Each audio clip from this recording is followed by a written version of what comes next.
Well, good morning and welcome back to Cityline. I was already thinking about my sunny afternoon. With me, I have two wonderful people who have been in my life for quite some time. One of them has been in my life since, my daughter was 7 and she's now 31. So he's an honorary, I guess, godfather? That's it. Yeah. Let's call you what you are. Joseph Grant, hello and welcome Hello. to Cityline.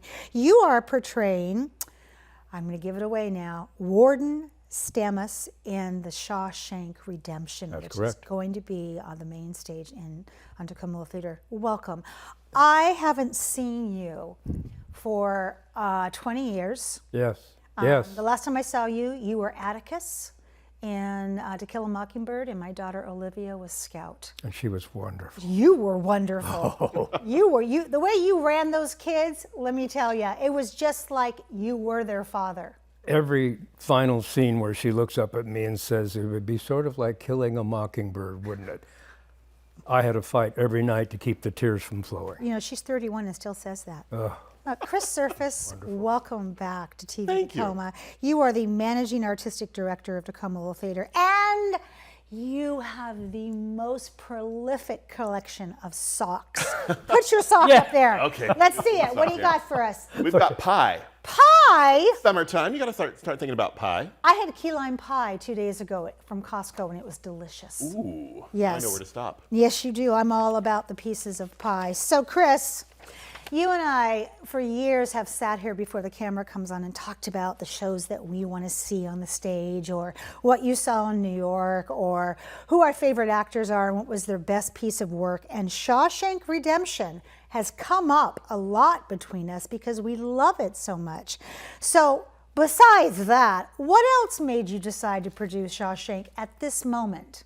We always look for something in our season that kind of finishes it off with a great title. Yes. And there's such a love and fondness for the Shawshank Redemption that when this script came across my desk, I put it out to my group and I said, what do you think? And Blake York, who is a fantastic director, said, I'd love to do this one. Yes. And so we applied for the rights, we got the rights, and it is, if you want tickets, get them now. It is laughter. It is laughter. Non-stop. It is also, there's also those human moments, but there's also those dark moments. Yes. But there is that bit of levity that comes through in this story about hope. It is all about hope, and Andy's hope and Red's hope as they go through the piece. Some great shots of Mason Quinn playing Andy, Daria Sakui playing Tommy Williams with Mason there. It's a fantastic cast of 15 dynamic men. And to find that many men to be on stage is sometimes extremely tough. Roger Iverson is Brooksy, and Blake has done a great job putting the team together.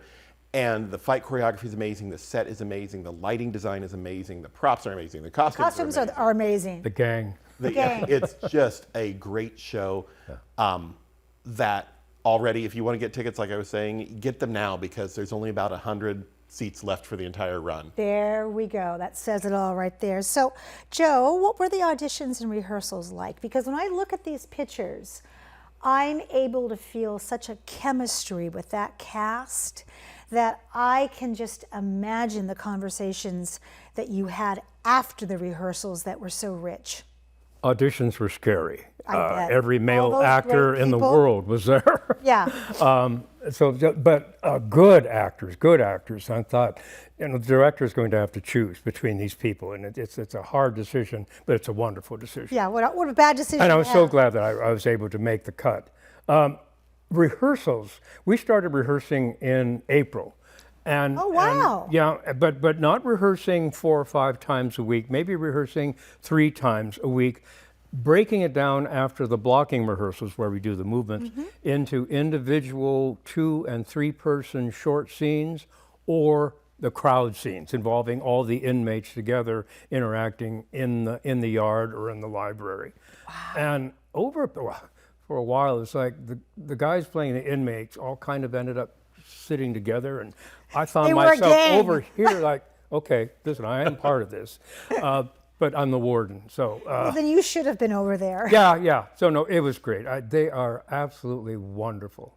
So you have experience with working with a show that's so identifiable like To Kill a Mockingbird, but you've done really wonderful Criterion type plays in your lifetime. So what's it like working on this show? Because this show is also very identifiable. I mean, everybody looks for Tim. We see Tim Robbins every time we think about The Shawshank Redemption. I read the book many Yes. years ago. I've reread it several times. I like the book. It's a little different, but I mean, it's essentially the same story. The movie just blew me away. Yes. It was not a big crowd pleaser when it first came out, but it has developed a following over the years. I love it. I love the characters in it. As I'm watching the movie, I think, I could do that one. I'd like to do this one. And, Yes. so I had a chance of audition either for Brooksy, the older guy who runs the library, played by Roger, or I thought, why don't I really want to play the warden? Because let's face it, we all like to play the bad guy. I mean, Atticus is wonderful, but Atticus walked on water. You couldn't sneeze without being perfect with Atticus. Well. Even when you were out of character, we're like, but no. this, Oh, you're right. I loved it. I mean, it was a joy to be Atticus and to work with that wonderful cast. So when you said you've read the book and then you've read it again several times, what made you decide, okay, I'm going to throw my hat in the ring for this? Because as actors, we do a great number in our head about, oh, everybody's going to come out for this. Oh, this person's better than me. So what were you thinking when you saw Shawshank Redemption auditions, 8 o'clock?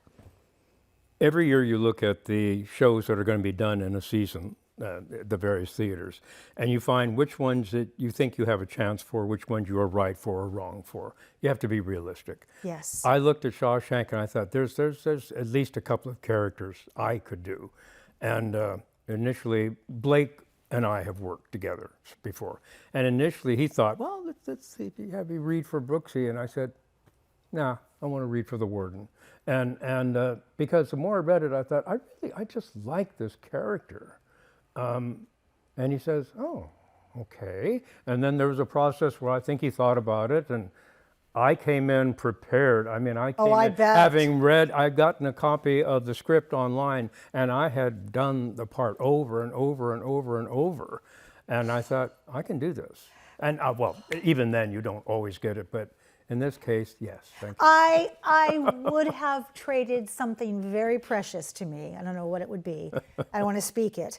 To be in Tacoma Little Theater in that auditorium when you got up there with your script, put it down, turned around, and just let all of it go. I can just imagine they were like, Well, some of the others, to be fair, had done exactly the same thing. competition. I mean, we're talking about good actors who prepare, and yeah, but still, yeah, it was fun. I thought, All right. watch this. Okay, so Mr. Joe, show us a sneak peek of the warden from the show.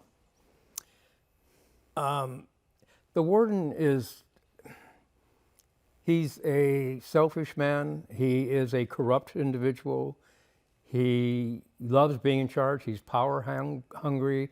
He likes the fact that all of these big, strapping, vicious guys, in some cases, they still have to do what he says because he's the warden. I kind of looked at it as, okay, I'm not a big guy, I'm kind of a little guy. I thought, I'll do it with the little guy syndrome.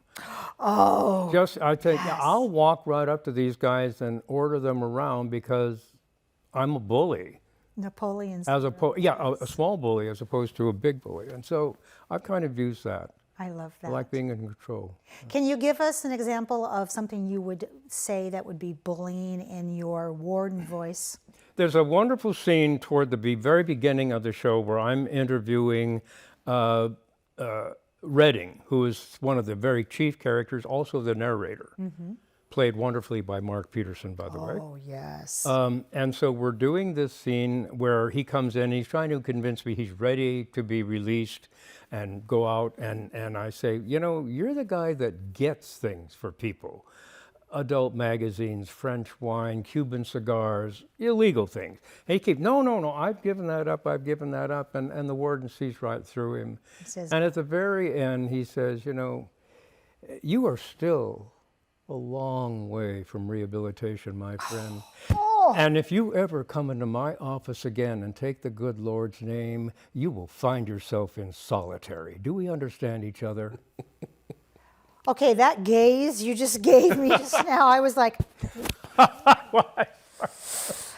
thank you for that. Okay, Chris, last 2 minutes.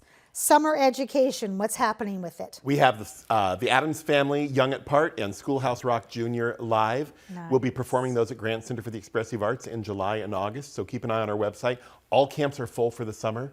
Cha-ching! It's amazing, and I wish we had more space and time and staff, because we'd add more camps. We could do 3 or 4 more at this point. Absolutely. But absolutely amazing to have those young ones on stage again. And then tell us, Chris, about next season. Pick one thing you're excited about.